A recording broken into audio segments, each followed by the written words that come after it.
life of Southern Nevada and Las Vegas, and that's a major Latino tourism base. And they're worried about raids, they're worried about ICE.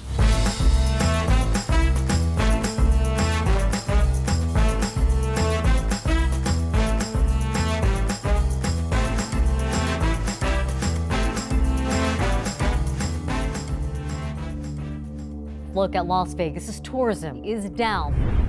Las Vegas is definitely not what it used to be, and you just might be surprised at how bad the situation has gotten. There was an 11% decrease in tourism. Leaving Las Vegas, that is apparently what's happening to tourists in Sin City. So you may have seen some of those videos. They've been everywhere online the last couple of weeks. The suggestion that Vegas is completely empty. Slight snag with it is that, believe me, it doesn't really feel like it's true. Numbers are down 7%, 10%, year on year, month on month. Depends how you measure it. Something is definitely happening.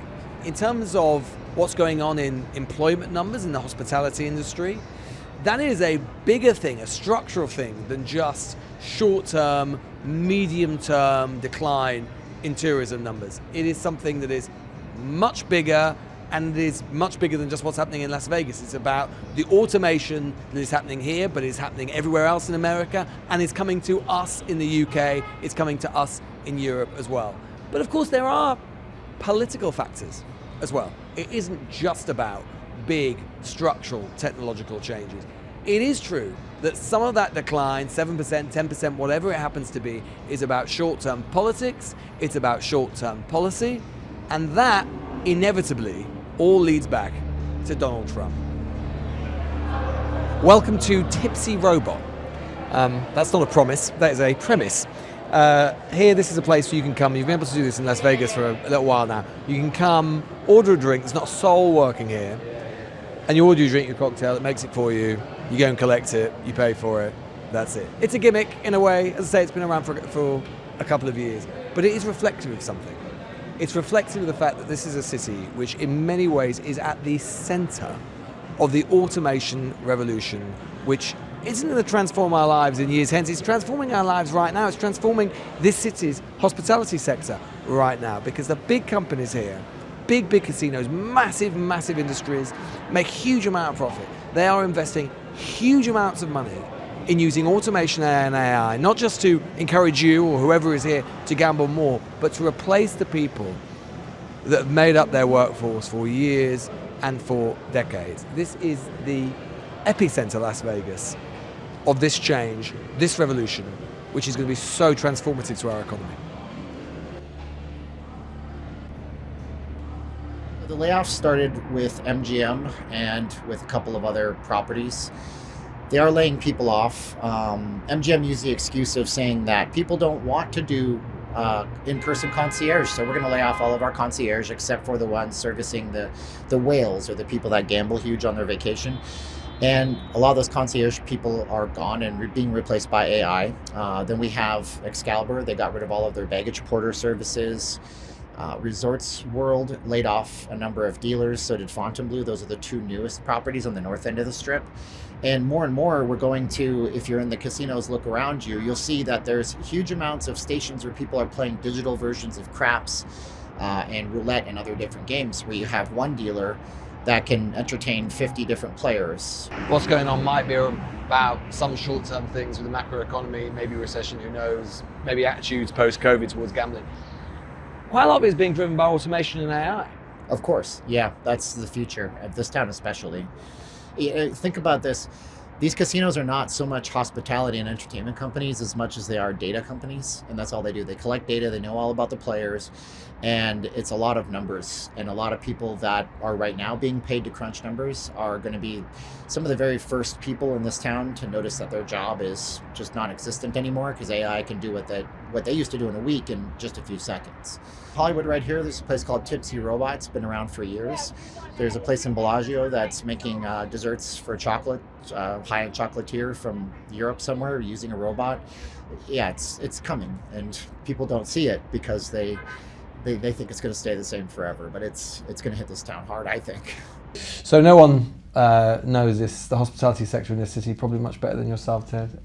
How is business, would you say, for your members at the moment and in Las Vegas generally? Well, our members are pretty concerned. We've got a softening of business, and it's no surprise if you tell the world they're not welcome to the United States, then they may go somewhere else. And so for us, that's Canadian tourists, Mexican nationals, but then also Southern California is really the life of Southern Nevada and Las Vegas, and that's a major Latino tourism base.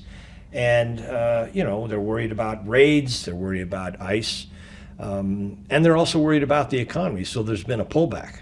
And that, when you combine that with this kind of attack on international travel and tourism, that's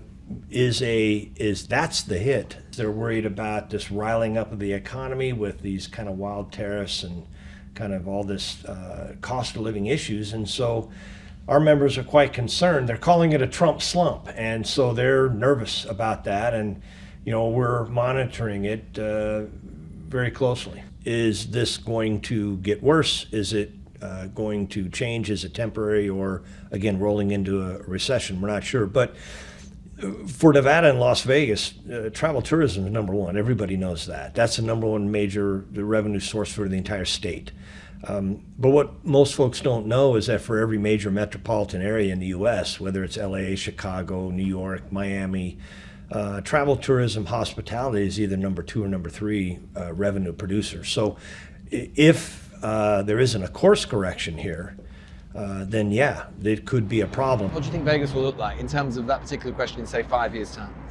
I think the players are going to see benefits and also consequences, right? So AI is already being tuned in some industries to understand, like Facebook feed will look at a person's post when they're emotional and then offer them a solution to sell it to them. It's really creepy, but that's a thing that's been proven. The algorithm will understand when a player is on a hot streak and start suggesting things to get more money out of them, but it'll also be able to know exactly how to curate an experience for them like a concierge person might not ever. Every innovation has come about and they said it would destroy the economy, but it never has. So I don't know that AI is the same as any other innovation, and I don't really have a good answer for that, because the problem is for every good paying job that the casino has, it allows a person that lives here full time to participate in the economy off the strip. And if we lose those good paying jobs to things like AI and automation, it puts all of the businesses off the strip at immediate risk of not having people that can come in and patronize those businesses. So it's not just about 5 miles of Las Vegas Boulevard and 1 mile of Fremont Street. It's about everything that happens off here and the 3 million people that live in this town that have businesses that rely on so many people getting paid well by these properties.